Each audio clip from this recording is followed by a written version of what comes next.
1시간 한 10시 한 40분, 45분쯤 요렇게쯤 끝나면 되겠죠. 그쵸? 네. 50분 안에는 무조건 끝낼게요. 다음 또 예배도 있어서.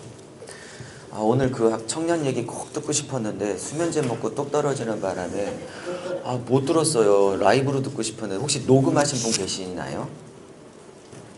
하셨어요? 그럼 저 좀 번호 알려드릴 테니까 저 좀 쏴주세요. 저도 청년 거 좀 들어보게. 은혜됨 우리 교회 초청도 하게. 실제로 진짜로.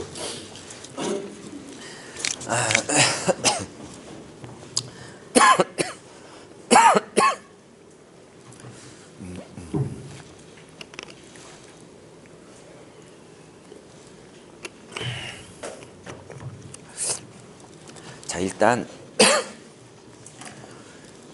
쭉 훑어서 계시록까지 쫙 어제 이틀 동안 배운 거 한번 훑고 되새기고 그러면 시간이 어느 정도 맞을 것 같은데, 그래도 지금 시간이 좀 남으면 어제 계시록 중에서 못다 했던 얘기 조금 더 하고, 그래도 시간이 남으면 제가 마이크를 이렇게 돌릴 거예요.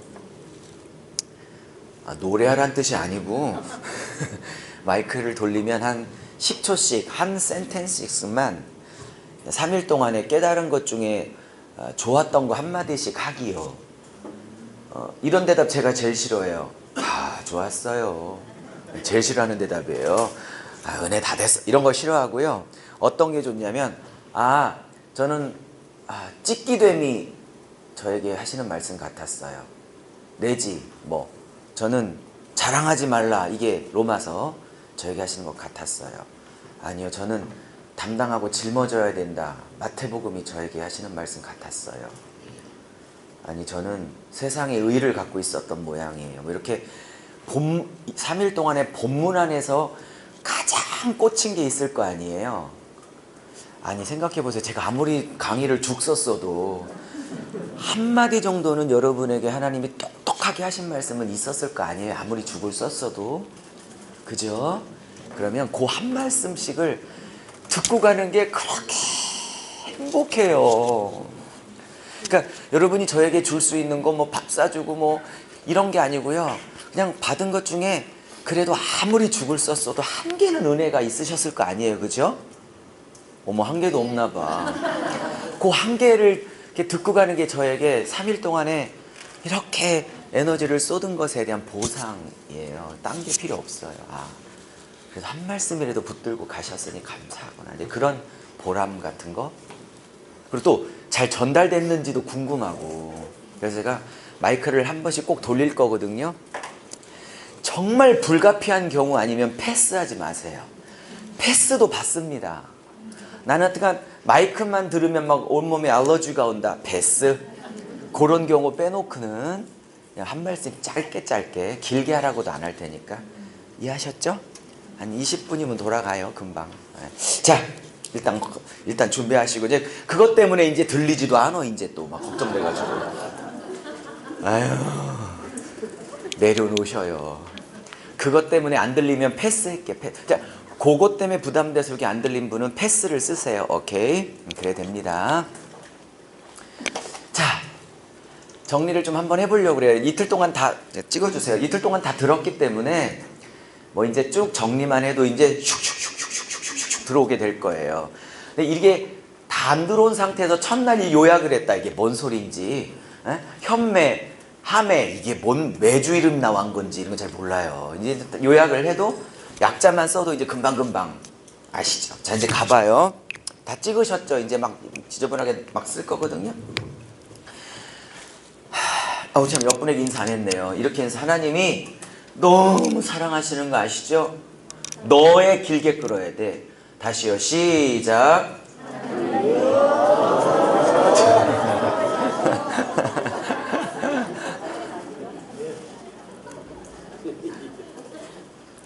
그러니까 저도 작은 교회지만 사이즈에 너무 절망하지 마세요. 제가 하도 할 게 많아서 빼먹었는데, 지금 마태복음 얘기인데 빼먹은 얘기인데, 여러분 2장에 예수님께서 부모가 갈릴리에 살았다가 아우구스투스의 호정령 때문에 베들레헴 유대 땅으로 내려오다가 마국간에서 나셨죠. 그게 베들레헴이죠. 근데 그게 예언되어 있죠. 미가서 5장 2절에 베들레헴에서 이스라엘을 다스리는 한 목자가 나타날 거라고 했기 때문에 제가 이렇게 말씀드렸어요. 아우구스투스의 정치적인 호종령조차도 미가서 5장 2절을 이루기 위한 하나님의 손바닥 안에 있었던 거지 걔도 아무것도 아닌 거예요. 세상 역사를 주무르시는 분은 하나님이시죠. 그죠? 근데 제가 바빠서 까먹었어요. 미가서 5장 2절을 들어가면요, 미묘한 차이가 있어요. 뭐냐면 은혜 되실 것 같은데, 미가서 5장 2절 이렇게 말해요. 베들레헴 에브라다야 비록 너희가 작을지라도 한 목자가 너희에게 나서, 이렇게 나와요. 작을지라도 이렇게 나와. 근데 마태복음 2장에서 마태가 미가 5장 2절을 인용했을 때는 그대로 뺏긴 게 아니라 마태가 그것을 인용할 때 조금 바꿔요. 그걸 학자들이 창조적 적용이라 그래. 조금 바꿔서 단어를 조금 트는데 어마어마한 의미 차이가 있어요. 이렇게 바꿔요. 미가서 5장은 베들레헴 에브라다에 너희가 비록 작을지라도 이렇게 나오는데, 마태는 그곳에 예수님이 오셨잖아요. 그리고 어떻게 바꾸냐면 베들레헴아 너희는 결코 작지 아니하도다. 보시라니까요. 정확하게 다르다니까요. 그 왜 다를까요? 말장난하는 걸까요? 아니라니까요. 이런 미묘한 변화들을 다 읽어낼 수 있어야 해요. 수천 년 전에, 아니 몇백 년 전에 쓰여졌던 미가는 베들레헴이라는 아주 촌동네 중에 촌동네 작은 현실만 본 거예요. 눈에 보이는 현실 보기에 베들레헴은 작고 작은 도시죠. 물론 다윗의 고향이기도 하고요. 그죠? 근데 마태 입장에서는 결코 작지 않아. 왜 그런 줄 아세요? 거기에 우주의 왕이 오셨으니까. 거기에 하나님의 왕이 오셨으니까. 지하실이 뭘 적어요. 5층이 뭘 적어. 저희 교회 5층입니다. 40평이 뭘 적어. 저희 교회 40평이거든요. 다음 달에 오시면 뭘 적어. 아무리 10만 명 잠실 스테디움에 마이클 잭슨이 노래해도 거기는 하나님을 노래하는 곳이 아니기 때문에 절대로 큰 곳이 아니에요. 그러니까 복음이 들어오니까, 하나님의 임재가 있으니까 겉으로 보기에는 작은 동네처럼 보여. 그건 현실이에요. 근데 이게 하나님의 시각으로 보니까 절대 안 작다니까요. 할렐루야. 이 얘기를 딱 하는 순간 저 현수막 뛰었어요. 뛰었네.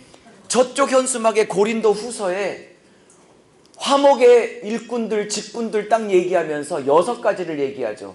속이는 자 같으나 참되고, 죽은 자 같으나 멀쩡하게 살아있고, 또 뭐라고 그랬죠? 가난한 자 같으나 모든 많은 자들을 부욕해 하며, 아무것도 없는 자 같으나 모든 것을 갖고 있는 자로다. 그쵸, 목사님? 토시가 다르죠? 달라요. 은혜 되고 있는 거죠?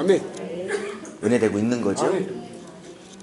작을지라도 눈에 보이는 환경만 보지 말고 결코 작지 않도다 하나님의 시각으로 봤던 마태의 시각이 여러분과 저의 시각이 될 수 있기를 바랍니다. 자꾸 눈 떠야 돼요. 자꾸 눈 떠야 돼요. 자꾸 눈 떠야 돼요. 그럼 뭘로 눈 떠야 돼요? 말씀에 눈 떠야 돼요. 그 눈은 누가 떠줘요? 성령이 떠줘요. 그럼 성령이 눈 뜨게 하려면 뭐가 필요해요? 기도가 필요해요. 그리고 먼저 눈 떠 빨리 보여줄 수 있는 리더도 필요한 거예요. 그런 리더들이 다 되시기를 바랍니다. 제가 사도행전 할 때 어제 또 깜빡했는데, 빌립이 8장에 사마리아 부흥을 막 일으키고 있을 때 갑자기 빌립을 광야로 확 빼버려. 그것도 이상해요. 나중에 사도행전 한 권을 다룰 때 제가 깊이 얘기할 텐데, 기껏 빼가지고 한 사람을 만나게 하는데 에디오피아 넷이 간다게의 넷이에요. 간다게는 누구냐? 통치권자를 간다게라고 그래. 직분의 이름이야. 이 에디오피아는 지금의 남수단을 말하는 건데, 이 아들들은, 황제의 아들들은 너무 신성해서 어떻게 신이 인간 정치에 관여해? 그래서 정치에서 배제시키고, 그 모후 황후가 섭정을 했어요. 그 황후의 이름이 간다게예요. 직분의 이름이. 그러니까 여자가 황후고 통치권자니까 황후 간다게 주변에 있었던 남자들은 성기를 다 잘랐어. 위험하니까. 흑심 품을까봐. 그래서 간다게가 내신 거예요. 근데 이게 재정을 주물르는 재정관장이야. 이해하셨죠? 이러고 보니까 다르죠? 제가 딱 봤을 때 이 간다게를 만나게 간다게 내시를, 그것도 재정장관을 만나게 하셨을 때, 주여 저에게 이제 스폰서를 주셨군요. 물질의 동역자를 당장 붙었을 거예요. 근데 그 간다게 넷이 구원시켜 놓고 그냥 바로 빼버려. 복이 굴러 들어왔는데. 그것도 하나님의 의미가. 무슨 의미가 있을까요? 다음에. 그때 간다게 넷이가 6월절에 올라갔다가, 6월절이 노순절인지 절기에 올라갔다가, 이 사람이 유대교에 관심이 있어서 구약 성경을 읽고 있었던 사람이에요. 비록 외국인이지만. 근데 올라갔다가 내려오는데 아무도 성경을 가르치는 사람이 없어서 절기만 제사만 드리고 내려와 터벅터벅. 근데 빌립을 딱 만나게 하신 거야. 근데 빌립이 이렇게 마차 위에 있는 간다게 내시를 보니까 뭔가를 읽고 있는데 이사야 53장이야. 근데 물어봐요, 빌립이. 무슨 말씀인지는 알고는 읽으셔요? 그랬더니 그 다음 말이요. 그 다음 말 때문에 목숨 걸고 이 사역을 해야겠다고 결정했던, 성경을 깨닫게 해주는 지도자가 없는데, 그죠? 어떻게 할 수 있겠냐. 그 고백이, 그 문장을 딱 읽는 순간, 이게 말씀을 갈급해하고 말씀이 열려지길 원하고 복음이 사모되는, 그런데 이걸 어떻게 해야 될지는 스스로는 모르겠는 수많은 영혼들, 성도님들의 절박한 영혼으로 제 메시지에 막 들어오기 시작했어요. 그래서 주님, 부족한 종이지만 허락해 주시고 준비시켜 주고 써 주신다면 기꺼이 준비하겠습니다.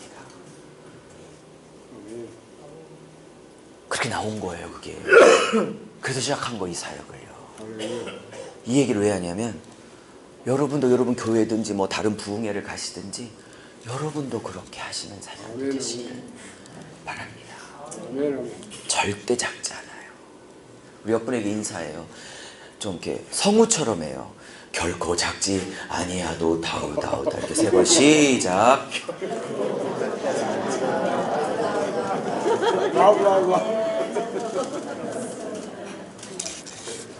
아니, 갑자기 생각나서, 갑자기 두세 가게 생각나서 그냥 추가한 거예요. 자,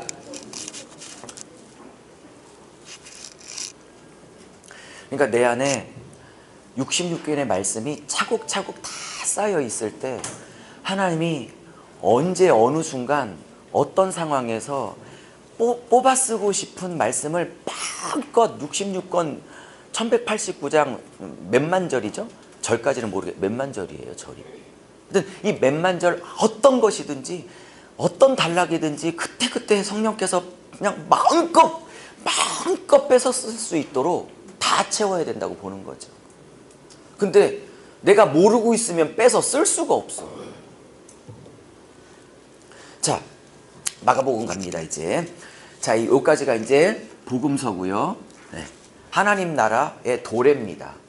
그리고 또 교회의 기초라고 볼 수 있고, 사도행전은 도래하신, 예수님 때문에 도래하신 하나님 나라가 어떻게 세상으로 확장되는지가 사도행전이고, 로마서부터 여기 요한 1, 2, 3서까지는 하나님 나라를 확장시키는 일에 쓰임받고 있는 하나님 나라의 동역자요 상속자인 목사와 성도님들과 사관님들이 어떤 존재인지에 대한 아이덴티티와 어떻게 인생을 살아가야 되는지에 대한 미션에 관한 정체성과 사명이라고 보시면 틀림없어요. 그리고 마지막은 그렇게 살아내고 있는 사람들을 통해 하나님은 이제 예수를 보내 완전히 이 땅을 완성시키고 새하늘 새 땅으로 자기 아들과 우리를 결혼시켜 영원히 들어가게 될 거예요.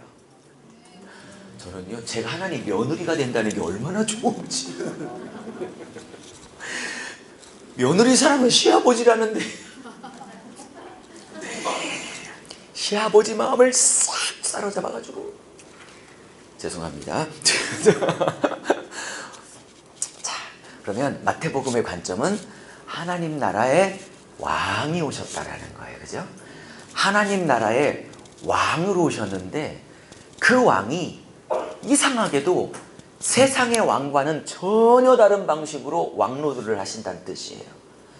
세상의 왕은 임의대로 마음대로 권력을 가지고 약자를 핍박하고 수탈하고 피폐하게 만들어 자기의 기득권을 유지하는 왕이지만 이 하나님 나라의 왕이신 예수 그리스도는 절대로 핍박과 탄압과 수탈로 유지하는 왕이 아니십니다. 세상의 왕과는 완전히 달리 하나님 나라의 왕은, 예수는 고난받는 종으로 철저하게 사람들을 섬기는 종입니다. 할렐루야.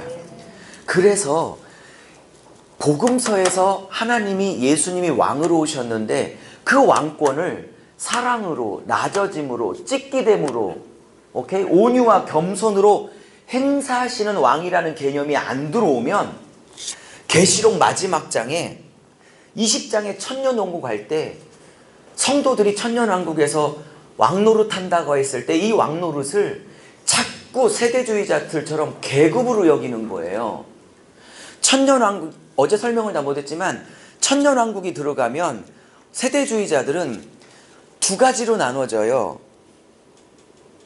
유대인들이 예수님과 함께 더 높은 위치를 차지해서 구원받은 이스라엘 이방인들의 백성의 섬김을 받는 왕노릇을 한다고 주장하는 세대주의들이 있고, 역사적 전천년주의자들은 천년왕국이 시작될 때 반대로 이방인 신자들이 더 훨씬 우월한 위치에 있어서 이스라엘 민족을 다스린다라는 개념을 갖고 말하고는 사람이 있어. 그러니까 누가 왕노릇을 하든 간에 이 두 계층의 왕노릇은 세상의 왕노릇과 똑같습니다. 근데 예수님과 신부들이 영원토록 천년왕국에서 왕노릇 한다는 건 뭐겠어요? 예수님의 왕노릇은 굴림과 수탈과 핍박과 권위가 아니죠. 예수님의 왕노릇은 어떻게 하는 거죠? 낮아지고 섬기고, 그죠? 네가 정말 천국의 큰 자가 되려면 가장 작은 자가 될 거라고 그렇게 말씀하셨죠. 그죠? 그럼 이게 적용인데, 그러니까 복음서 안에서 말하고 있는 왕노릇의 개념이 들어와 왕의 노릇이 섬김과 낮아짐과 발을 씻기는 것과 찢기 되는 것으로 왕노릇을 한다는 복음이 안 들어오니까, 이 왕노릇마저도 세상적 왕노릇이 들어오니까 천년왕국에 누가 더 높은 위치에서 누구를 다스리고 누구는 종처럼 살아야 되느냐, 더 우월적인 지위를 갖느냐, 여기에 초미의 관심을 쏟고 있다는, 말도 안 되는 왕노릇을 꿈꾸고 있다 이 말입니다. 제가 봤을 때 이건 적용인데, 천년왕국이 벌어지면, 실제로 벌어진다면 누가 앞치마 제일 먼저 두를 것 같아요? 누가 걸레로 그 황금길 누가 제일 먼저 닦을 것, 적용. 누가 제일 먼저 닦을 것 같아요? 왕노릇 하는 자들이 제일 먼저 닦을, 가장 밑바닥에서. 섬기는 자가 왕이니까. 아멘. 그리고 전부 다 계급으로 보니까 여기서도 계급투쟁이 있었는데 이제 거기 가서까지도 계급투쟁이 있어. 또 미치고 발딱 뛰는 거죠. 아주 왕노릇의 개념이 이게 안 거듭나. 왕노릇의 개념이 복음 안에서 거듭나야 된다니까, 왕노릇이란 개념이. 아멘. 하나님 나라의 왕은 폭력과 권위로 다스리지 않아요. 뭘로 다스려요? 낮아짐과 고난으로 왕권을 행사해요. 섬김으로 행사한다고요. 그리고 그분은 원래 하나님이셨어요. 태초부터 생명이고 말씀이셨어요. 근데 그분이 사람으로, 육신으로 오셨어요. 그러나 그분은 죄가 없으셨어요. 근데 그분이 우리랑 똑같은 인성을 갖고 있는 분이지만, 그분이 하나님과 이웃을 100% 만족시키고 율법의 모든 613가지 요구를 다 이룰 수 있었던 원동력은, 그가 하나님의 아들이었기 때문에가 아니라 우리랑 똑같은 사람임에도 불구하고 그가 기도하여 성령의 충만함을 붙들고 성령의 권능에 붙잡혀서 그렇게 율법의 요구를 성령 안에서 이루어냈다고 말하고 있습니다. 그리고 자, 이제 이렇게 큰 틀은 봤고요. 마태복음에 핵심 두 가지 주제가 있다고 말씀드렸죠. 첫 번째는 뭐였죠? 이게 1번이었죠. 네, 마태복음의 핵심 주제 뭐였죠? 두 가지 중에 하나님이 보내시는 메시아는 인류의 죄를 주고 죄를 대속하셔서 영혼을 구원하시는 존재예요. 그죠?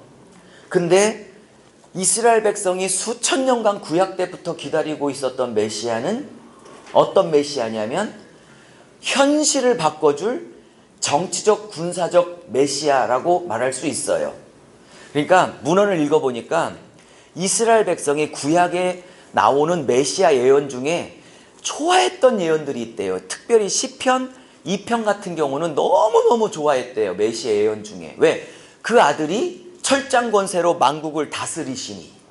또 좋아했던 예언이 이사야 예언인데 예루살렘으로 모든 열방과 민족들이 부귀와 영화와 보물을 가지고 예루살렘에 와서 봉헌하게 되는 그런 거 엄청 좋아했대요. 근데 똑같은 메시아 예언인데 꼴도 쳐다보지도 않았던 예언이 있대요. 이사야 53장. 그는 질고를 메고 채찍에 맞음으로, 그렇죠, 이런 거는 읽지도 않았다는 거예요. 그러니까 현실을 바꿔내줄 메시아 구절만 뽑아서 읽었다는 거야, 그들이.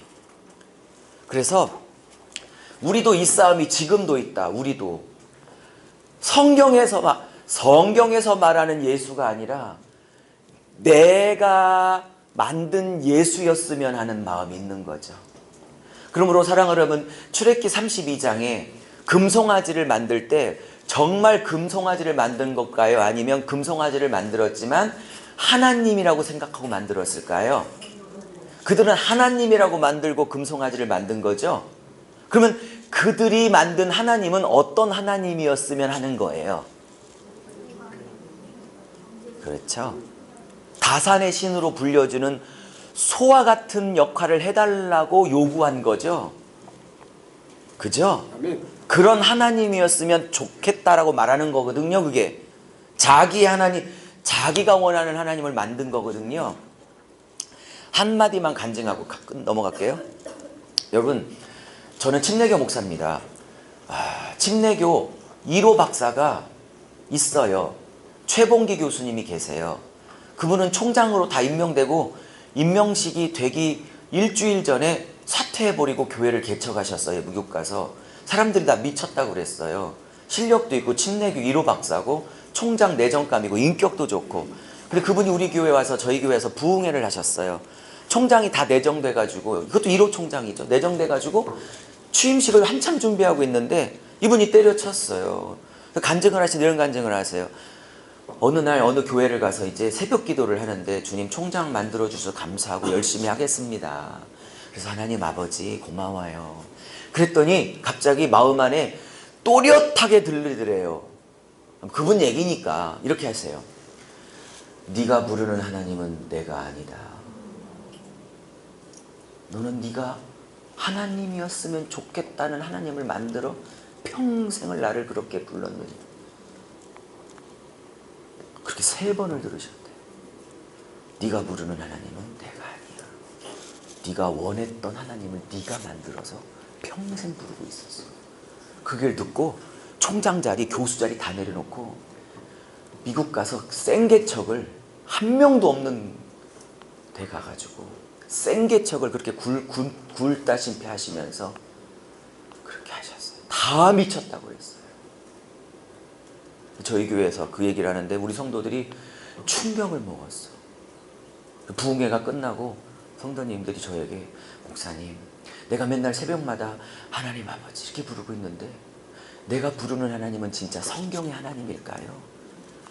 내가 원하는 하나님일까요? 이 간증을 왜 드리냐면 얘 때문에 드리는 거예요.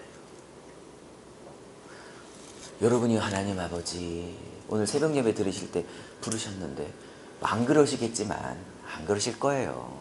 전 믿어요. 근데 하나님이 딸아, 아들아, 네가 부르는 하나님은 내가 아닌데 라고 하시면 어떡하시겠어요? 한국에 800만의 크리스찬도 있다는데 정말 하나님이 그들이 부르는 하나님은 성경의 하나님인가 하실 때 과연 그럴까요? 자, 마태복음에는 이런 싸움이 계속 있습니다. 이 절정이 어디에 치달았다고요? 베드로가 예수님을 꾸짖다 할 때 그 단어가 뭐라고요? 자, 따라해 보세요. 성도 뭐라고 하지 말자. 따라서 에피티마오. 귀신 내쫓을 때 꾸짖은 단어로 꾸짖었다는 건 이 갈등이 절정을 달았다는 뜻이에요. 그죠? 자, 두 번째는 마태복음의 두 번째 주제는 뭐죠? 하나님의 의와 바리새인 세상의 의가 너무나 달랐죠. 이거는 목회할 때 우리가 많이 부딪히는 거예요. 우리조차도 이런 의가 있어요. 세상의 의는, 바리새인에는 뭐죠? 옳고 그름을 판단하고 지적질하고 정죄하고 나는 옳다라고 스스로 교만하여 무시하고 조롱하고 판단 정죄하는 의예요. 그건 아무나 할 수 있는 세상의 의예요. 근데 하나님이 예수 안에서 요구하는 의는 뭐냐면 옳고 그름을 분별을 하되 그 그름과 틀림에 있는 사람의 그름과 틀림을 내가 담당하고 8장 17절 마태복음 짊어져서 오케이?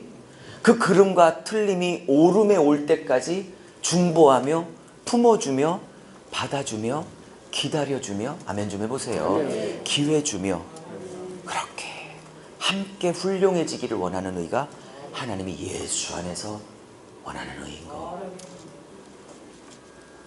자, 그러면 어젠 설명 못했지만 이 하나님의 의가 가능하려면 그냥 안 돼요. 팔복을 받아야 이 하나님의 의답게 성도들을 품고 안고 짊어지고 품고 갈 수 있어요. 근데 이 팔복의 시작점은 뭐냐? 어제 얘기 못했지만 심령의 가난함이에요. 뭐라고요? 심령의 가난함은 모든 복을 여는 열쇠예요. 뭐 열쇠가 있어야 열고 들어가지. 이 심령의 가난함이 없으면 애통하는 복도 없고 의에 줄이고 목마른 복도 없고 오유한 복도 없고 긍휼을 나누는 게 없어요. 그러니까 이거는 모든 복을 보는 열쇠예요. 그러면 여기에 심령이 가난하다고 이렇게 말씀드렸잖아요. 뭐 물질의 가난을 말하는 게 아니라 마음이 가난한 자가 복이 있대요. 그러면 좀 적어보시죠. 어제 설명을 못했지만 그저께 이 가난이란 말은요 헬라어에 두 단어가 있어요. 제 책을 보시면 자세하게 풀어서 제가 마태복음 제 강의안이나 책에 팔복에 관한 헬라어 원문을 다 실어서 그게 어떤 뜻인지 헬라어까지 다 실어서 다 자세하게 설명했습니다. 참고하시고요. 심령의 가난은 꼭 얘기해야겠어요. 빠뜨렸기 때문에. 이게 열쇠니까. 여러분 따라해 보세요.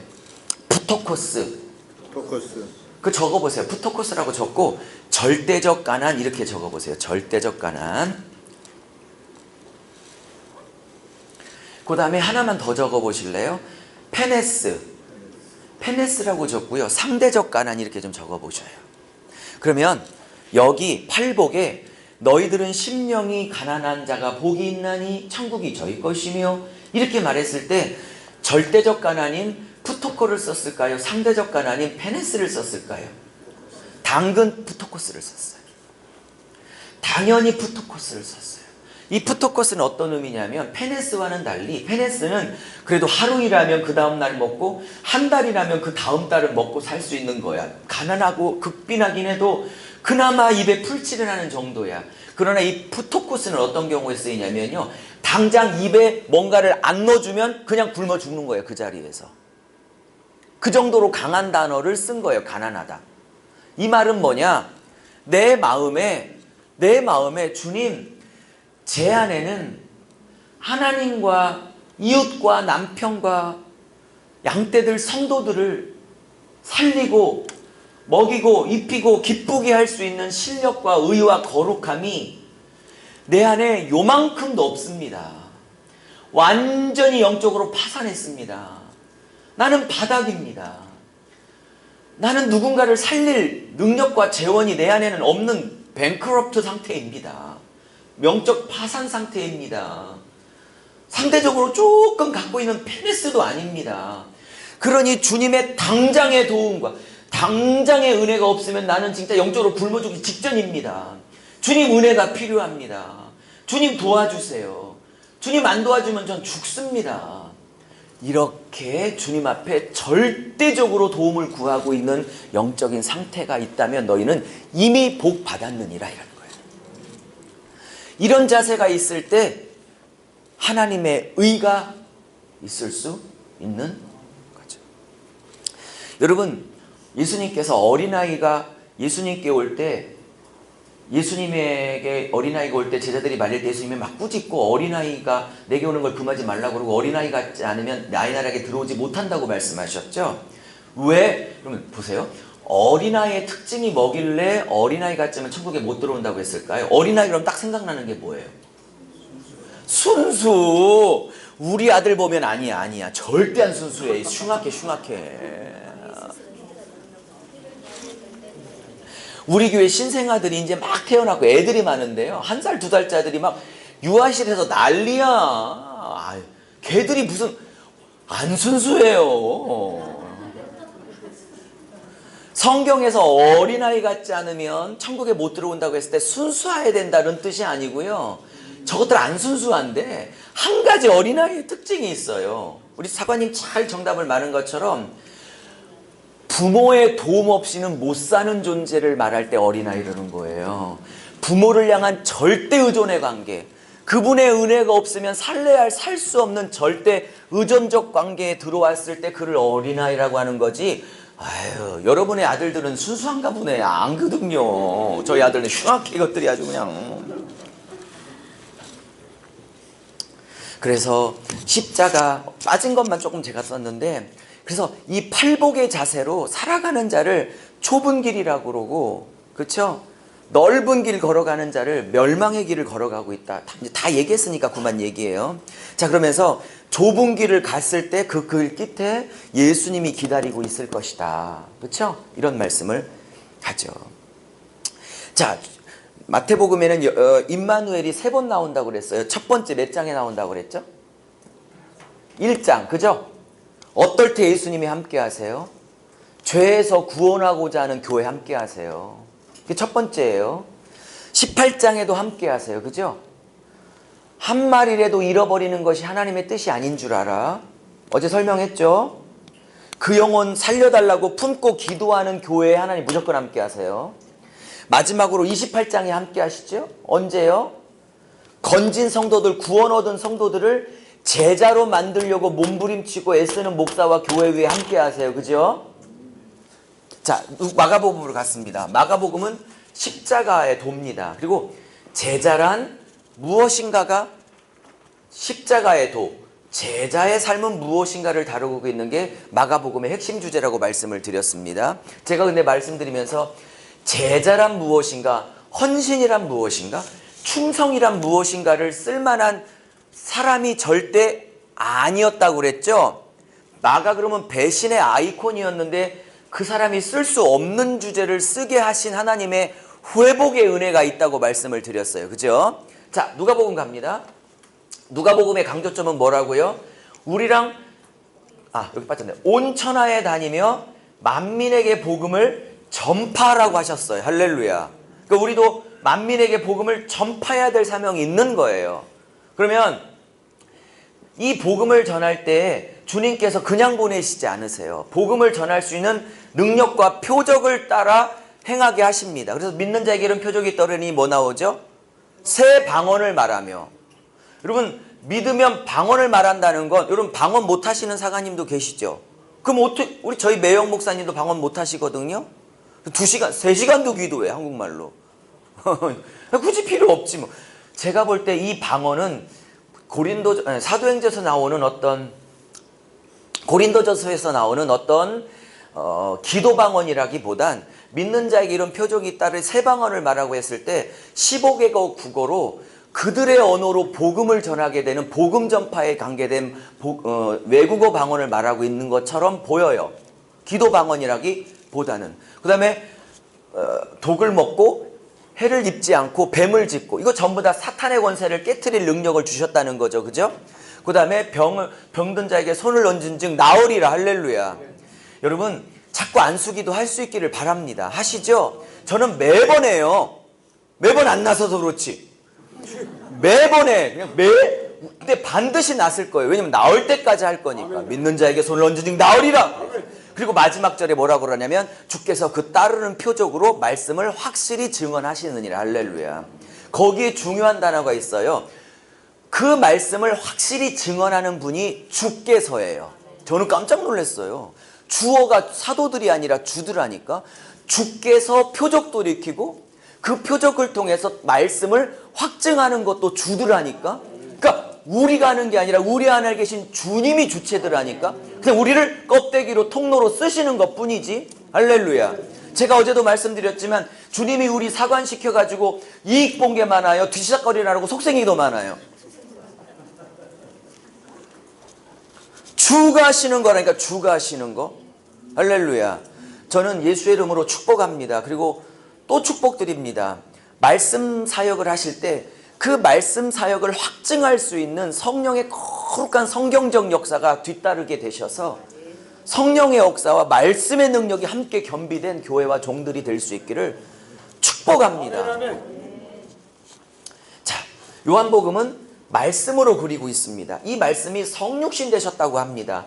성육신 되셨던 목적을 분명히 얘기하죠. 뭐라고요? 보이지 않는 하나님을 뭐 한다고요? 나타내기 위해서. 그죠? 그래서 주님께서 다른 데는 왕, 고난받는 종, 사람이지만 기도하여 죄를 이기시는 종, 이렇게 얘기하지만 요한복음만큼은 처음부터 말씀이고 처음부터 하나님인 분이 성육신 나타냈다는 건, 그러면 말의 기능은 저희가 충분히 어제 설명했어요. 드러내는 기능이고 나타내는 기능이에요. 그죠? 그러면 주님이 말씀이라고 했던 건 보이지 않는 하나님을 그가 육신의 몸으로 오셔서 하나님이 누군가를 나타내 보이도록 주님이 성육신 하셨다는 뜻이에요.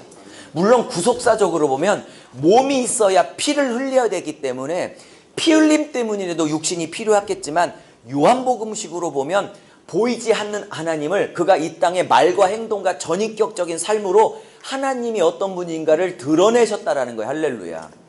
그래서 예수가 흘린 눈물은 예수 흘린 눈물이 아니고 요한복음은 누구 눈물이에요? 하나님의 눈물인 거예요. 그래서 예수님의 분노는 예수님의 분노가 아니라 어떻게 요한복음 안에는 하나님의 분노인 거죠. 그죠? 자, 그러면서 하나님과 함께 계셨다고 했을 때 그 단어가 함께라는 단어라고 했어요. 프로스 누구를 향하는 그 단어라고 했어요. 그렇죠? 그러니까 받아서 전하고 들어서 전하고 항상 하나님 앞에 프로스하고 있었다니까요. 할렐루야. 아멘. 그러니까 목회자가 하나님하고 독대하면서 말씀 시간이든 연구 시간이든 기도 시간이든 산책 시간이든 늘 하나님을 향해서 프로스 계속 그의 눈동자를 마주치며 프로스 하는 걸 가지고 전하게 되는 것입니다. 할렐루야. 아멘. 자, 그리고 요한복음은 재창조의 관점이 있다고 말씀을 드렸어요. 그렇죠? 그래서 7일이라고 맞추고 있고 흙으로 소경의 눈을 비벼서 실로암으로 보내는 것도 그렇고, 그래서 다 재청자 사역이고요. 자, 7가지 표적이 나오고 7가지 자기 선언이 나옵니다. 제가 빠뜨렸는데 나중에 혹시 기회가 되면 해드릴게요. 나는 떡이다, 문이다, 목자다, 포도나무다, 부활이다, 생명이다, 빛이다 이랬죠. 7가지 선언이 전부 다 성막 7기구와 다 관련이 돼 있어요. 제가 얘기한다니까 깜빡했네요. 다음에 시간이 되면. 그래서 이 요한복음은 믿음을 가지고, 근데 이 모든 축복을 어떻게 누리느냐, 믿을 때 그 영생을 얻고 믿을 때 그 영생 생명이 충만해지는 것을 말하고 있죠. 자, 그리고 예수님께서 베드로에게 너가 나를 사랑하느냐 3번 말씀하시고 이제 내 양을 먹이고 치라 말씀하셨습니다. 어제 이 구조도 말씀을 드렸어요. 사랑을 확인하시고 그 다음에 목양사역을 명령하셨어요. 그죠? 사랑을 먼저 요구하시고 사랑을 먼저 확인하시고 그 다음에 양떼를 맡기셨어요. 그러니까 목양은 사랑, 주님을 향한 사랑이 먼저이고 이 사랑 때문에 양떼를 치는 목회 사역은 두 번째라, 이렇게 말씀을 어제 드렸습니다. 자, 사도행전에 가면 하나님의 나라가 전 세계적으로 확대되죠. 전 세계적으로 확대돼요. 자, 여러분 3년 내내, 3년 반 내내 나는 하나님 나라를 이 땅에 세우러 왔다라고 수도 없이 말하고, 부활하시고 승천하지도 못해놓고 40일 동안 또 하나님 나라 말씀 사역을 40일을 또 가리켰는데, 아직도 그들이 꿈꾸고 있는 나라는 어느 나라다? 땅의 나라, 이 땅의 나라죠. 그죠? 그러니까 성령이 오셔서 이들의 눈을 뜨게 하셔야 하나님 나라를 꿈꾸게 되어지는 거예요. 그래서 성령의 권능이 임하면 너희들은 뭐가 된다?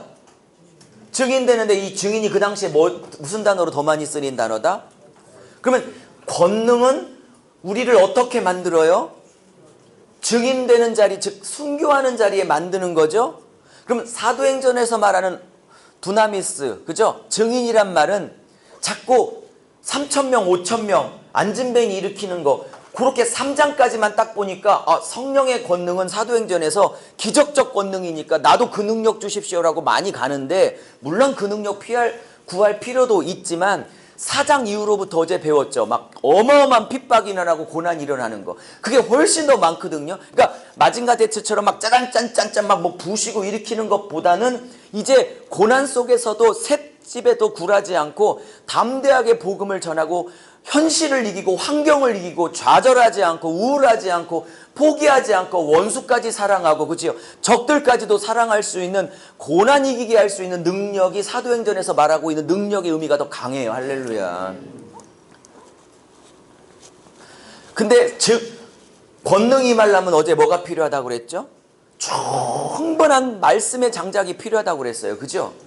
그리고 뭐가 필요하냐면 자기를 비워내는 게 필요해요. 여기다 좀 적어보실래요? 보신각의 종. 왜 1년에 한 번씩 11월 30일 날 땡땡땡 치잖아요. 서울시 앞에서. 여러분, 보신각의 종의 공명이 크려면 세게 칠 필요 없어요. 어떨 때 공명이 큰 줄 아세요? 비워져 있는 게 큰 만큼 커요. 종이 아무리 세게 쳐도요, 비워지지 않으면 안 커요, 공명이. 근데 비워진 것만큼 커요. 할렐루야. 주님이 세게 얘기 안 해도 내가 비워져 있으면요 엄청 세게 들려요, 크게. 근데 주님이 유목사 똑바로 들어 그래도요 여기가 내 생각으로 꽉 채워져 있으면요 안 들려요. 그래서 성령이 말려면 말씀, 자기를 비워내는 기도, 더 중요한 건 그 공동체가 반드시 하나 되어 있으면 성령께서 축복하십니다. 제가 사도행전에 특징이 한 5가지 있는데 어제 하나만 말씀드리고 갔어요. 그 특징이 뭐라고 했죠? 분열과 갈등 속에 하나됨을 지키면 그 다음에 반드시 부흥 줘요. 두 번째까지만 얘기하고 갈게요. 사도행전에 두 번째 패턴이 있는데 제가 전체를 강의하다 보니까 뭐가 있냐면, 기적이 일어나려면 반드시 그 앞에, 많이 기계적이에요. 사도행전 기적이 일어나려면 반드시 하나님이 그 앞에 누군가 기도를 시켜. 이게 풀강의를 하다 보니까 깨달아진 거예요. 기적과 기도는 반드시 같이 가요. 할렐루야. 자, 그러면서 예루살렘과 유다와 사마리아와 땅끝까지 이렇게 쭉 지리적 구도가 가는데, 제가 어제 말씀드렸죠. 이런 뻔한 지리적 구도보다도 더 신기했던 건, 한 지역이 끝나면 그 지역의 역사를 뭘로 끝내냐? 누가의 부흥신학은 뭐냐? 말씀이 세력을 얻어 그 지역을 정복하더라. 이게 누가의 부흥신하고 말씀. 어디 그만 얘기해도 되죠? 예. 그러면서 이제 마지막 얘기. 우리의 현실은 1장에선 다락방으로 시작했는데 형편이 더 줄었어. 그럼에도 불구하고 하나님 나라를 담대하게 선포하고 있더라. 그 얘기입니다. 좀 빨리 가볼게요. 자, 로마서는 복음이 뭐냐입니다. 복음에는 하나님의 의가 드러났대요. 그렇죠? 하나님의 의가 드러났고, 하나님의 의를 얘기하기 전에 그 다음에 하나님의 진노를 더 먼저 얘기하죠. 어제 다 배웠습니다. 그 진노의 뿌리는 뭐죠? 하나님을 마음에 두기 싫어하는 것이었고 21가지 죄악이 있었습니다. 근데 그 진노 파트를 하나님의 의가 양쪽으로 싸고 가고 있었죠. 그죠? 자, 근데 이 말이 중요했어요. 우리가 의롭다함을 받은 칭의 사건이나 영화롭게 된 소망의 날을 기다리는 이 사이, 우리의 인생을 살아내야 될 이 땅의 삶을 주님께서 뭘로 채운다고요? 하나님이 원하는 내종 세트로 채운다고. 이거 다 이해하시죠? 이제 그만. 그러면 우리에는 뭘로 채워져요? 환난, 인내, 연단, 소망 이렇게 채워져. 제가 하나하나 언어를 분석할 수 있는데 시간이 아니니까 단 하나 환난만 얘기하면 이거 따라해 보세요. 들립시스. 들립시스는 뭐냐면 헬라어 단어에 위에서 꽉 누르다 뜻이에요. 그러니까 악소리가 나오죠. 여러분, 하나님이 칭의와 영화 사이에 환난과 인내, 연단, 우리가 별로 안 좋아하는 단어들인데 이런 단어로 채워가시는 이유가 뭐죠? 우리가 뭐라고요? 상속자인데 우리가 구멍가게를 이어받을 상속자가 아니라 지금 하나님의 나라를 이어받아야 될 상속자니까 수준이 아버지 다와야겠죠. 그죠? 아니, 아버지는 그만두더라도 맏형님이신 예수 다와야 같은 상속자 노릇을 동생들이 할 수 있는 거 아니겠어요? 형님하고. 그렇다고 제가 예수님을 형님이라고 불러본 적은 없어. 그렇지만 그 상속자가 빚어지는 과정이 악소리가 나죠. 쉽지가 않죠. 그죠?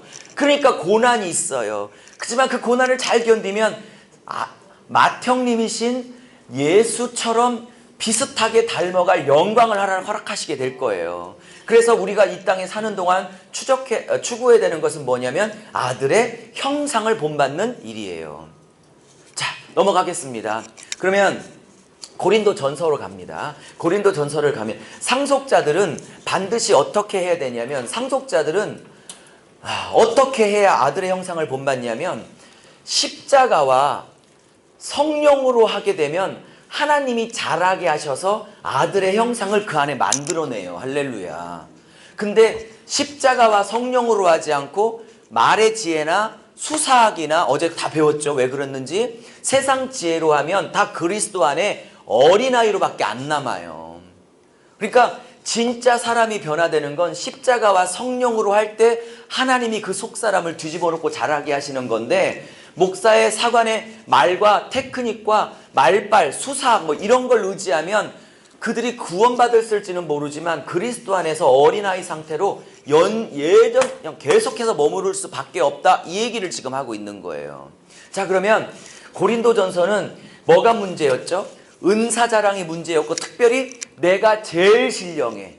내가 영적인 제일 큰 고수야. 여기가 문제였죠. 사도 바울이 질리니까 뭐라고 써요? 진짜 신령한 것은 뭐 어느 자리에 가는 거다? 찍기의 자리에 가는 게 진짜 신령한 거다. 할렐루야. 그리고 진짜 신령한 사람은 은사자랑하는 사람이 아니라 진짜 신령한 사람은 뭐 하는 사람이다? 내가 찍기 돼서 덕을 세우는 사람이다. 그러면 사도 바울이 신전에게 바쳐졌던 어제 얘기 안 했어요. 신전에게 바쳐졌던 재물을 먹어도 된다고 생각하는 믿음이 강한 자와 이제 막 예수를 믿어서 신전에게 바쳐진 고기에 영적인 영향력이 귀신 영향력이 있으니까 그거 먹으면 영적으로 오염되지 않겠나 싶어서 못 먹고 시험 들고 있는 사람들을 이렇게 분류하면서 먹어도 된다는 사람들에게 이렇게 얘기하죠. 먹어도 된다는 너희의 지식은 나도 인정해. 맞아. 근데 죄 때문에 먹지 말라는 게 아니라 이제 막 믿은 예수 믿는 초신자 중에 니들이 그냥 먹어도 돼 라는 믿음으로 밀어붙여서 먹으면 니들은 상관없겠지만 그것 때문에 초신자들이 시험 들은다면 나는 영원히 고기를 먹지 아니하리라. 이유는 그 형제는 대신 죽어주신 예수가 대신 죽어주신 형제인데 이게 먹는 게 뭐라고 형제를 실족시키냐. 그러니 먹든지 마시든지 무엇을 하든지 덕을 세우는 쪽으로 그게 하나님의 영광을 위해서라는 뜻이에요. 이렇게 나오는 거예요. 여러분 고기 안 좋아해서 별 느낌이 없죠. 나는 대신 죽으신 그 연약한 형제가 실족하고 시험 들 바라면 영원히 먹지 않겠다. 고기를 그 앞에 제가 즐겨하는 숯불 삼겹살이란 말을 이렇게 넣어서 생각해봐서 엄청 어려운 포기더라고. 막 미치겠더라고. 어떻게 포기해.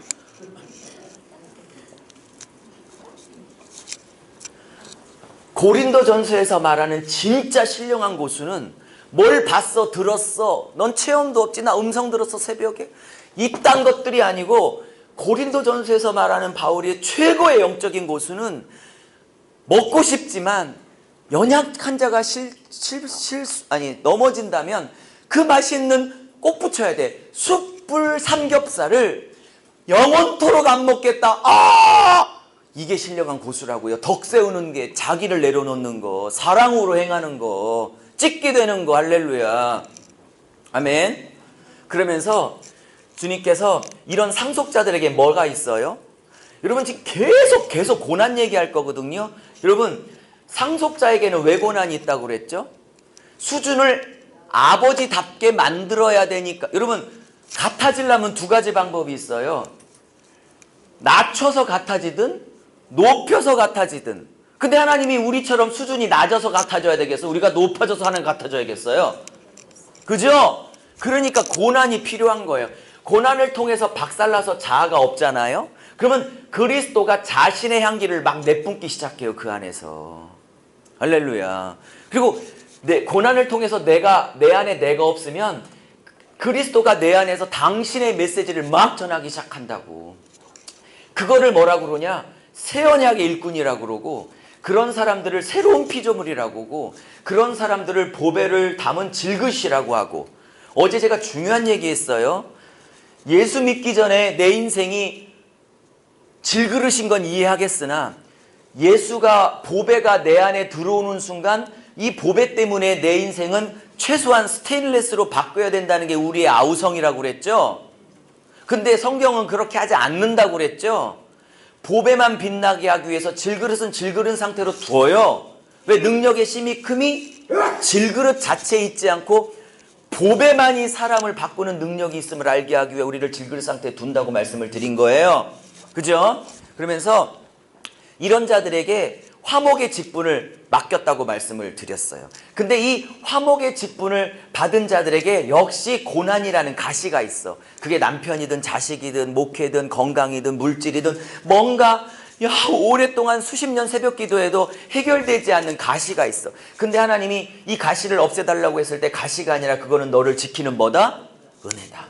그래서 네가 이 가시 때문에 자꾸 약한 자리, 찢기 되는 자리에 가 있어야 네가 약하고 있을 때 내가 그리스도의, 이렇게 나와요. 네가 약할 때 예수의 능력이 머무르지, 네가 세지면 내 능력은 떠나가. 아니, 구원이 취소된다는 게 아니라. 그래서 여러분 진짜 세지려면 약해지시면 돼요. 내가 세지면 예수님 능력 걷어가지고, 내가 약해지면 예수님의 능력이 마음껏 머물고, 그 별거 아닌 내 능력 한번 붙잡고 계시든지 우주의 왕이신 예수님 능력 붙들고 계시든지 선택은 여러분과 제가 하면 되는 거예요. 그죠? 자, 그러면서 갈레아디로 왔습니다. 다른 복음은 없대요. 여기서 다른 복음은 행위주의 구원인 율법주의와 예수 믿었으니 마음껏 살아도 된다는 방종주의를 얘기하는 거예요. 이 두 가지 다 사도 바울이 보기에는 완전히 다른 복음, 지옥 끌고 들어가는 복음이에요. 그죠? 그럼 이 두 가지도 한국교회에 팽배합니다. 여러분, 한국교회 상황에 율법주의를 강조하는 율법주의적 설교가 많은 것 같아요. 예수 믿으면 아무렇게나 살아도 구원은 허락됐으니 어떻게 살아도 상관없다. 뭐가 더 많은 것 같아요? 1번? 2번? 다 많아요. 자, 그러면서 행위를 가지고는 의롭다함을 얻을 수 없지만 믿음을 가지고 의롭다함을 얻을 수 있다. 이거는 이제 뭐에 대한 경고냐면 율법주의에 대한 경고고요. 이때부터는 이제 방종주의에 대한 경고예요. 예수 믿었다고 육체의 소욕을 따라 살아? 그게 진짜 구원받은 거야? 진짜 의로움받고 구원받았으면 반드시 성령의 소원과 소욕을 따라 순종하게 돼 있어. 그러면 성령을 쫓아 살면 그들에게 열매가 9개가 아니라 단수라고 그랬죠. 그 헬라어 단어가. 1개 열매를 맺는데 그게 사랑이야. 그리고 나머지 8개는 사랑의 8가지 특성인 거예요. 이해하셨죠? 원문의 단수라니까 그게. 자, 그러면 넘어가겠습니다. 에베소서는 교회의 위치가 뭐냐? 교회는 누구냐? 만물을 발밑에 두고 있는 그 머리이신 예수님의 몸된 지체이다. 할렐루야. 그래서 예수가 발밑에 모든 정세와 권세와 만물을 밟고 계신 것처럼 우리 또한 예수와 함께 연합됐기 때문에 우리 발밑에 뭐가 있다? 세상 권세의 주관자, 그렇죠? 만물이 우리 발밑에 있다. 우리는 이미 승리한 자다. 할렐루야. 그렇게 말하고 있는 거예요. 그러면 이거를 알려면 우리의 신분과 우리의 이미 승리한 위치를 알려면 누가 이거를 보이셔야 되는 거예요. 지혜와 계시의 영이 와서 이걸 보이셔야 보이는 거죠. 그렇죠? 그래서 성령의 기본적인 역사는 와서 은사 주는 역사기보다는 성령의 기본 주는 역사는 뭐다? 말씀에 눈뜨게 하는 역사라니까요. 복음에 눈뜨게 하는 역사라니까요. 여러분 진짜 성경이 뚫어주고 싶으면 기도 진짜 많이 하셔야 돼요. 왜? 지혜와 계시의 영이 와야만 마음의 눈이 열려 이것을 볼 수 있으니까. 할렐루야. 그리고 말씀 연구도 열심히 하시지만 기도도 열심히 하셔야 되는 거예요. 왜냐하면 이건 진리기 때문에요. 잘 보세요. 학문이라는 영역을 통해서 진리로 들어가는 거기 때문에 진리기 때문에 기도가 필요한 거고요. 학문이라는 영역을 통해서 진리로 들어가기 때문에 그래서 연구도 필요한 거예요. 오케이? 자, 그러면서 교회 사명이 뭐냐? 이런 거예요. 교회의 위치가 얼마나 영광스러운 위치였는지를 성령께서 보여줘서 영적인 눈을 열렸으면 눈 열린 자들이 해야 될 일이 뭔 줄 아세요? 이렇게 3일 세미나 끝난 서거님들이 돌아가셔서 할 일이 뭔 줄 아세요? 하나님이 창세기부터 계시록 66권 안에 감춰놓으신, 이제 신약시대 때니까 밝히 드러내신 하나님의 구원의 비밀의 경륜을 66권마다 쪼개서 성도들에게 다 가르칠 사명과 특권과 의무와 축복이 있는 것입니다. 그래서 그러려면 뭐 해야겠어요? 성령으로 충만해야겠죠. 그리고 이 일을 방해하는 사탄의 세력이 있으니까 하나님의 전신갑주로 무장할 필요가 있는 거죠. 자, 그러면 하나님의 전신갑주는 또 연결해보면 뭐냐? 하나님의 전신갑주는 예수의 마음을 품는 거예요. 여러분, 예수의 마음은 어떤 마음이냐면 그 밑에 얘기하고 있죠. 자기를 비워내고 복종하여 십자가에 죽기까지 복종했어요. 이거를 고린도전서로 풀면 찢기 되는 거예요. 그죠? 맞죠? 네. 그러면 십자가에까지 내가 십자가에까지 죽기까지 복종하겠다 예수 마음으로 품으면, 즉 쉽게 말하면 내가 죽어서 저 사람이 살 수만 있다면 기꺼이 죽겠다 그 말이에요. 내가 죽어서 저 영혼이 살 수 있다면 기꺼이 죽겠다. 그게 예수의 마음이거든요. 그 마음을 품으라. 그러니까 빌립보서는 이렇게 요약할 수 있어요.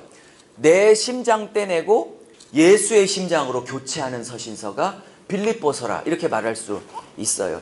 그러면서 그런 사람들의 삶의 목적은 뭐냐? 내가 살든지 죽든지 뭐만 존귀하면 된다?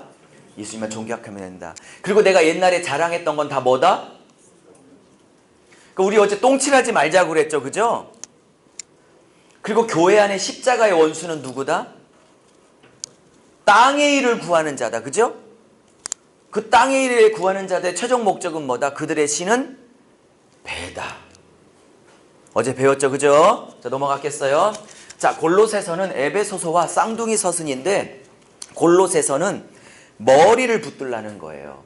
에베소서는 똑같은 교회론인데 머리가 아닌 몸된 교회가 강조되고 있는 서신이라면 골로새서는 똑같이 머리와 몸을 달아도 기독론 쪽, 즉 머리를 강조하는 서신서예요.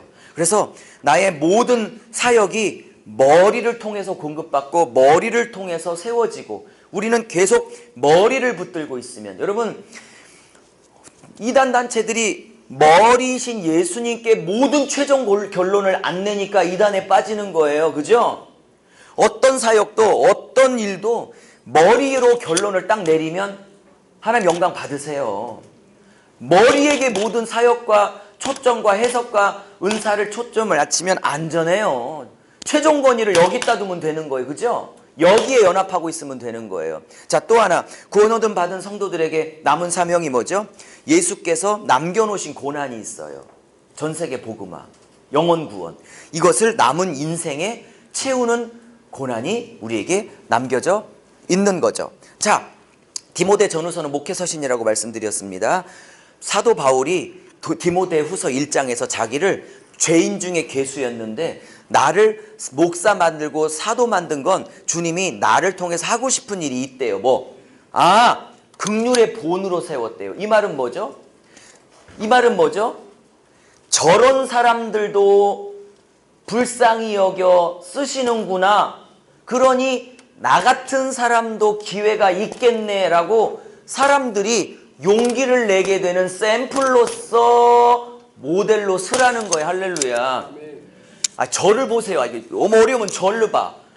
딱 보는 순간 어머, 용기가 막 생기시죠? 저것도 안 해. 막 생기지 않아요? 며칠 동안? 할렐루야. 딱 보는 순간 긍휼의 본이잖아요. 저런 것도 쓰네. 저런 것도 강사로우네. 키도 나보다 적고 머리도 빠지고 뭐 잘도 못하는 것 같은데 하나님이 쓰시네. 이렇게 그러니까 3일 동안 저를 보면서 뭐 나도 할 수 있겠네 막 용기 엄청 생기셨죠.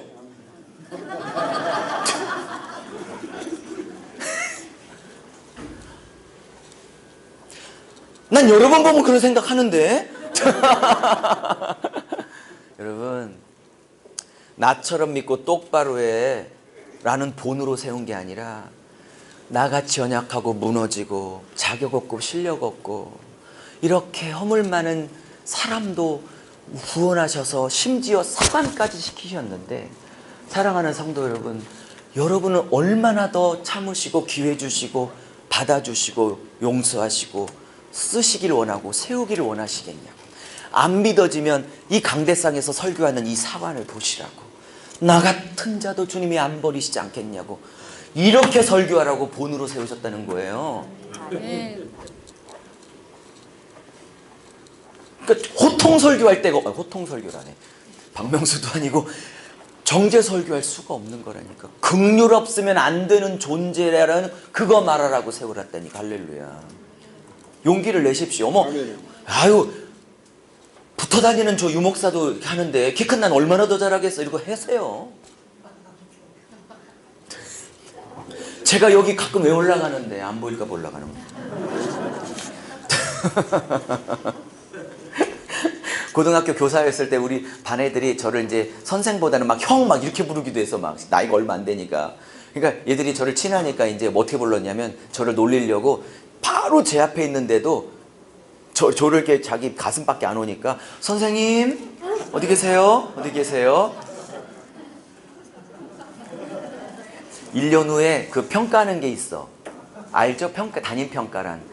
싸가지 없어도 너무 없음. 이렇게 딱 썼어요. 그 담임 허락 없이 법적으로 누구도 못 지우거든요. 대통령도 못 지우거든. 다 복수했어 내가. 자, 넘어갑니다. 자, 그래서 복음과 함께 고난을 받아. 여러분, 고난, 연단, 환란 계속 나오잖아요. 그죠? 자, 요게 재밌죠. 말세가 될수록, 즉 예수님이 임박할수록 일어나는 증상이 있대요. 뭐요? 자기 사랑. 그리고 자기를 사랑하니까 증상이 나타나. 뭐요? 진리를 듣기 싫어해.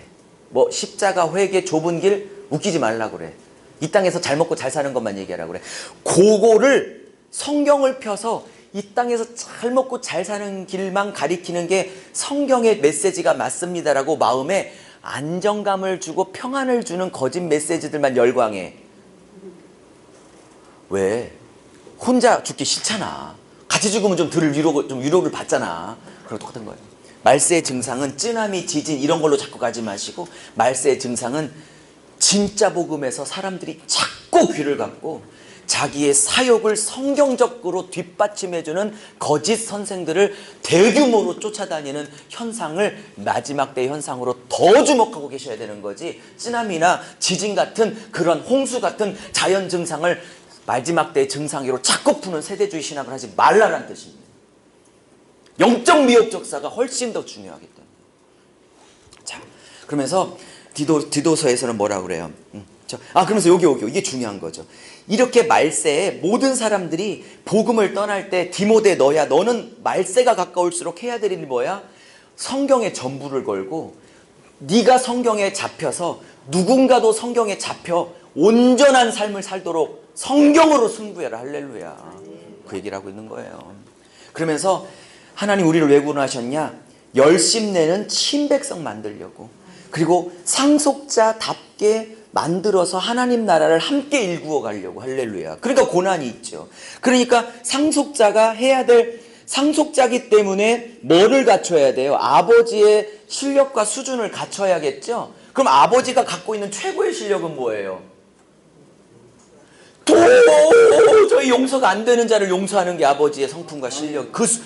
그러니 여러분, 그런 배신 사건, 가슴 아픈 사건, 제가 물론 다 선배님들이시지만 선생하다 늦게 목회해서 이제 9년째밖에 안 됐지만 짧은 목회지만 느끼는 거, 왜 사랑한 순서대로 속새겨? 이게 만고불변의 목회 진리야. 성경은 없지만 사랑을 한 만큼 뒤집어 놔. 왜? 그러니까 안 사랑하고 관심이 덜 간 사람들이 뒤집으면 괜찮아. 근데 정말 속마음까지, 우리 집에 숟가락까지 다 보여주는 사람, 좋을 땐 좋은데요, 뒤집어지니까 숟가락 보인 것까지 이제 다 공격으로 돌아와. 속마음 털어진 것까지. 그러니 제가 다시는 속마음 얘기 안 해. 그러니까 외롭더라고요. 근데 왜 그런 일이 있었냐? 아버지답게 만들어야 되니까 그런 사건이 동원되는 거예요. 배반 사건이 있어야 용서를 훈련을 하지. 누가 배반을 한 번도 안 했는데 용서를 언제 훈련해? 그죠?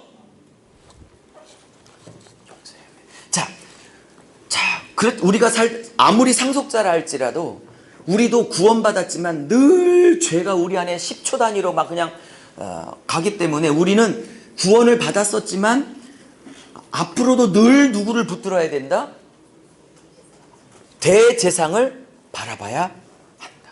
그분은 시험을 당했을 때 능히 위로하시는 분이고, 그분은 우리를 육신의 몸으로 하셔서 우리의 모든 영육 간의 부족함과 공핍과 외로움과 모든 감정과 이런 것들을 다 경험하셨기 때문에 예수님만 능히 우리를 위로하고 이해하시고 도울 수 있어요. 할렐루야.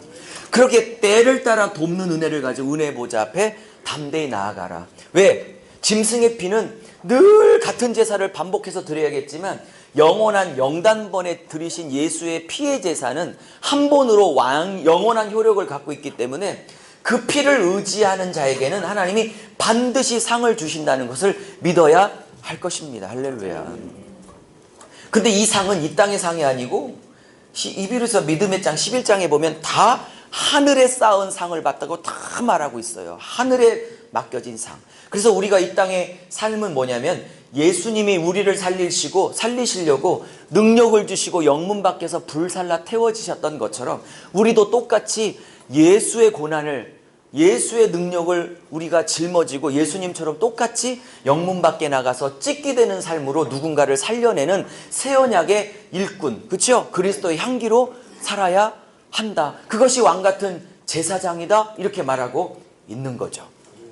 그래서 우리가 진짜 예수 믿는다는 걸 증명해야 될 것은 교회가 아니라 밖에 살아가는 불신자의 삶 속에서 예수를 믿는다는 걸 증명해야 된다고 야고보서는 말하고 있어요. 신앙이, 믿음이 열매로, 행위로 증명되지 않으면 가짜다, 이렇게 말하고 있는 거예요. 그래서 진짜 참 경건은 교회에서 증명되는 게 아니라 참 경건은 밖에 있는 불신자, 과부와 고아를 돌보는 곳에서 참 경건이 증명되는 거지. 그죠? 아멘. 그러니까 하나님은요, 아무리 하나님 사랑한다고 해도 그게 실제로 내 주변, 내 가족, 우리 성도 양떼들, 그리고 나를 아프게 하는 원수들, 그리고 불신자들에게 실제로 용서가 흘러가고 사랑이 흘러가고 주님의 열매가 흘러가지 않는 이상 하나님을 사랑한다고 인정하지 않는 것 같아요, 성경은. 그게 요한 1서 아니겠습니까? 하나님을 사랑한다고 하면서 눈에 보이는 형제와 부모와 자매를 사랑하지 않는다면 어떻게 하나님을 사랑할 수 있겠는가? 그래서 어제 제가 말씀드렸죠. 누가 만드는지 모르지만 신앙생활이란 말이 너무 귀한 말이라고. 뭐요? 신앙은 생활로 입증되어야 되는 것이라고. 그게 이거예요. 그러면서 상속자들에게 뭐가 있어요? 풀같은 연단, 고난 계속 나오죠. 여러분, 이런 바울 서신, 베드로 서신, 요한 서신에서 계속 사도들만 바뀌었지 계속 고난 얘기를 나오는 이유가 뭐냐? 뭐 때문에 나오는 거예요 지금 다. 로마서에 나오는 뭐 때문에? 상속자답게 나오는 거예요. 할렐루야. 그럼 그걸 히브리서에서는 뭐라고 푸는 거예요? 히브리서 어디 갔죠? 히브리서. 빠졌네. 제일 중요한 여기 하나만 더 쓰세요. 히브리서 끝에 뭐라고 쓰시냐면 아들답게 만들기. 그게 뭐라고 그랬죠? 징계라고 그랬죠. 그죠? 파이데이아라고 그랬죠. 그죠? 그러니까 상속자답게 파이데이아답게 만드시려고 징계, 훈련이 빚고 다듬는 과정이 당연히 필요한 거예요. 전국을 돌아다니다 보니까 많은 목사님, 사모님들을 또 젊은 강도사, 전도사들을 만나잖아요. 제가 느끼는 게 있어요. 그래도 목사님들, 사관님 쪽이 많이 다듬어졌더라고. 강도사, 전사님도 많이 오거든요, 배우러. 근데 어쩔 수 없어. 아무리 겸손하려고 해도 연륜은 못 속이나 봐요. 이게 안 되나 봐. 나이가 먹어서 그래도 좀 지나야 이게 나오지 아직은 안 돼. 다듬어져야 돼. 그래서 하나님의 아들답게 상속자답게 만들려다 보니까 뭐가 필요한 거예요? 연단이 필요한 거예요. 그리고 우리를 하나님이 뭘로 세웠어요? 거룩한 왕같은 제사장으로 세웠어요. 왜? 어제도 말씀드렸죠? 열방과 민족을 하나님 앞에 이끌어오는 다리요 통로이기 때문에. 할렐루야. 그러니까 거룩해야 돼요. 거룩한 소유. 구별돼야 되는 거죠. 근데 세상과 다르고 구별돼야 되는데 내 안에 세상과 똑같아. 내 안이 세상과 똑같으니까 내 안의 세상을 없애려면 세미나로 된다, 아니면 고난이 있어야 된다. 내 안의 세상이 세미나로 없어질 거라고요? 내 안에 있는 세상은 세미나로 안 없어집니다. 내 안에 있는 세상은요, 고난의 맷돌에 갈아서 없어져요. 그래서 제가 어느 교회가 부흥회 가들마다 늘 얘기하는 건데, 하나님 두 가지로 사람을 키워요. 말씀과 고난으로 키우세요. 세미나 갖고 안 바뀌어요. 고난을 가지고 바뀌지. 그래서 누가 훌륭해졌다 그러면 처음부터 훌륭했다, 아니면 남다른 고난이 있었다. 그럼 남다른 고난을 왜 줬다? 남다르게 셌다, 이런 뜻이지 뭐. 자, 그래서 베드로후서는 우리가 상속자들이 해야 될 일이 뭐냐면 하나님의 신의 성품을 참여해야 되는 일을, 그러니까 로마서에서는 그것을 아들의 형상을 본받아야 된다. 히브리서에서는 그거를 파이데해야 하는 훈련이 시작됐다. 베드로후서에서는 그거를 뭐라면 하나님의 신의 성품에 참여하는 자가 되었다. 말만 바꿔 쓰는 거죠. 그죠? 마태복음에서는 그것을 열매다 이렇게 받고 있는 거고 다 똑같은 얘기죠. 그래서 베드로후서는 어떻게 하나님의 성품에 참여할 수 있느냐? 하나님을 알아가는 것만큼 하나님답게 변해간다, 이렇게 말하고 있는 거예요. 할렐루야. 자, 넘어갈게요. 요한일서는 아까 말했던 것처럼 형제 사랑, 원수 사랑이에요.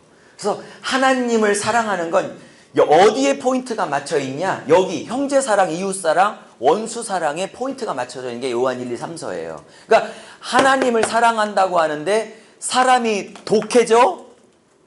저는요, 이렇게 전국을 다니다 보니까 교파별로 다 만나잖아요. 근데 제가 구세군 사관님을 작년하고 올해 2번을 보니까 느껴지는 게 있어요. 제가 이제 갈 때쯤 돼서 립 서비스를 하려고 하는 거 아니니까, 진심이니까 받아주세요. 독한 사람이 거의 없어요. 제가 다른 교다 가면요, 세미나를요 이렇게 겸손하게 안 드세요. 이렇게 들어. 이것도 감사야.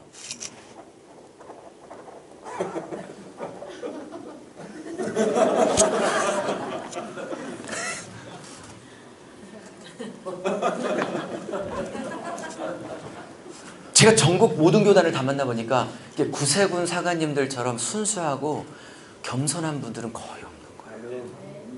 립서비스라고 생각하지 말아주십시오. 진심이니까.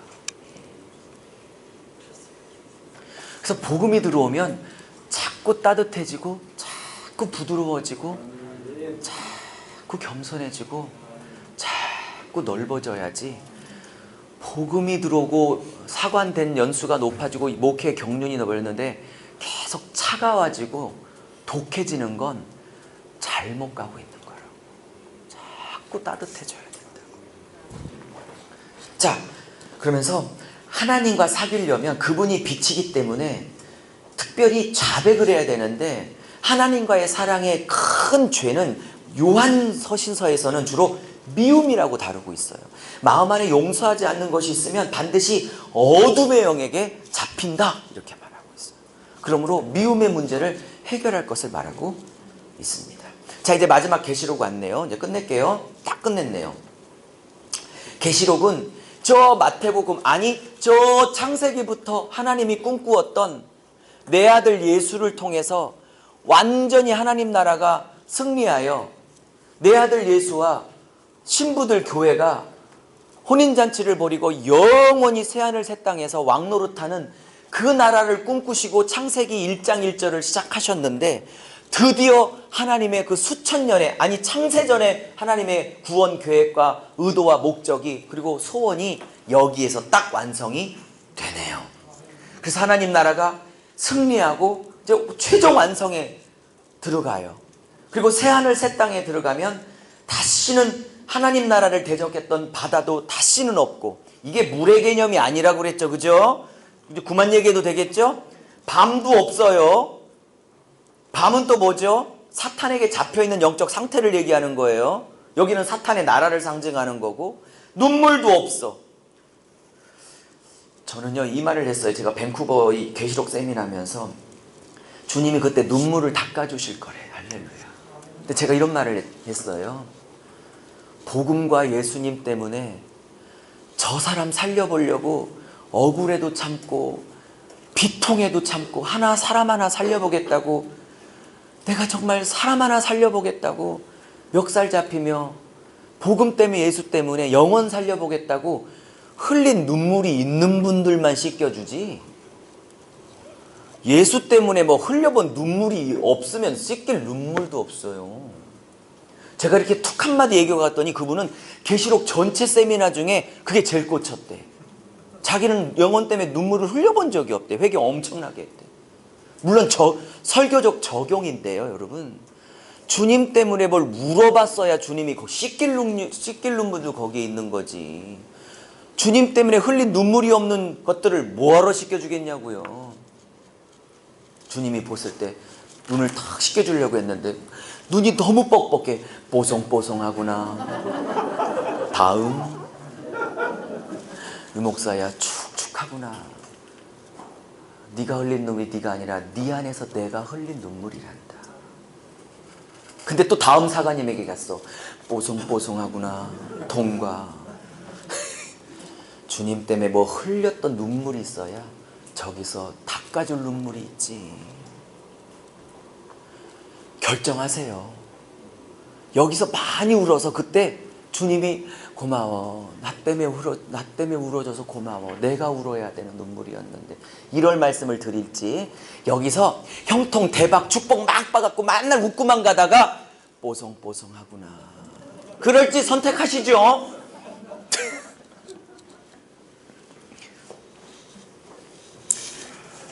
요즘 멋있게 끝내고 찬양을 한 곡 하려고 그래요. 총무님이 지금 10시 40분이라고 계속 사인을 주고 계세요. 타임키퍼. 여러분이 불안한 게 아니라 저분은 늘 제가 불안해. 자, 마지막이요. 그래서 예수님과 어린 양의 신부가 영원토록 다스려요. 근데 이 어린 양의 신부인 14만 4천을 7장에서는 피로 씻겨서 환란을 통과했다고 그러니 4장 1절에서 휴거되는 건 말도 아니라고 이제 증명을 했어요. 그죠? 네, 환란을 통과해서 갈 거예요. 두 번째, 14장에서는 구원 얻은 14만 4천의 특징을 두 가지로 얘기합니다. 뭐요? 여자로 더럽히지 않았다. 이 말은 뭐냐면 17장에 나오는 로마를 상징하는 음녀 바벨론, 즉 세상 가치에 더럽히지 않았다는 뜻을 얘기하는 거지 독신주의자로 살란 뜻이 아닙니다. 두 번째 특징이 뭐냐? 어떤 사람이 14만 4천에 들어갈 수 있느냐? 첫째, 예수의 피로 씻겨 구원받고 환란을 통과해서 그 여자의 유혹에 넘어가지 않고, 그죠? 마지막, 어린 양이 어디로 데리고 가든지 그거를 쫓아다녔던 자들만 14만 4천에 들어가게 될 거예요. 그럼 여쭤볼게요. 어린 양은 자기가 갔던 길로만 가겠죠? 여쭤볼게요. 어린 양이 갔던 길은 넓은 길이에요? 좁은 길이에요? 그러면 어린 양이 어디로 데리고 쫓아간다면 어린 양이 어디로 데리고 갈까요? 좁은 길로 갖고 가겠죠? 그럼 우리는 어디로 가게 됐어요? 자동적으로? 좁은 길 가다가 14만 4천으로 들어가는 거지 넓은 길 가다가 14만 4천으로 들어가는 길은 없는 것입니다. 자, 마지막 찬양 한 곡 하게요.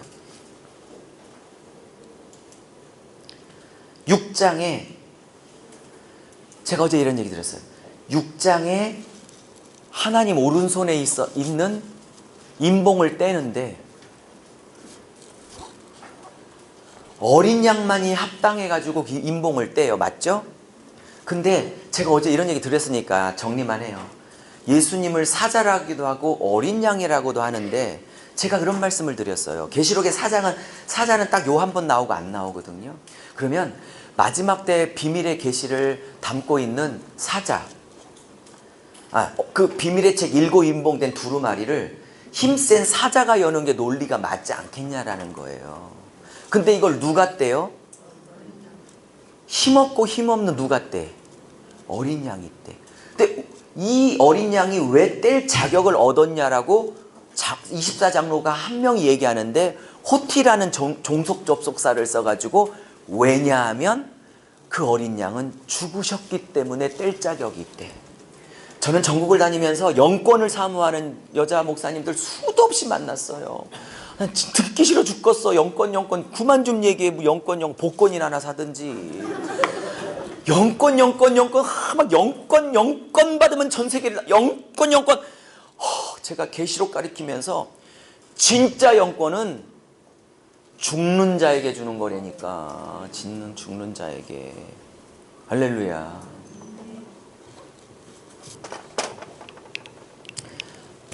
하, 3일 동안 수고 너무 많으셨고요.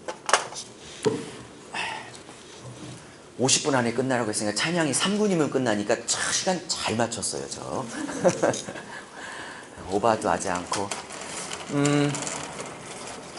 언제 뵐 거냐면요, 대전에 5월 계시록 세미나 오실 분들 대전에서 뵙고요, 서울에 한 두세 분 선청하셨는데 다음 주 서울 계시록 세미나 볼 분은 서울에서 뵙고요, 군산 신청하신 분들 군산에 오신 군산에서 뵙고요, 또 7월 달에 제가 또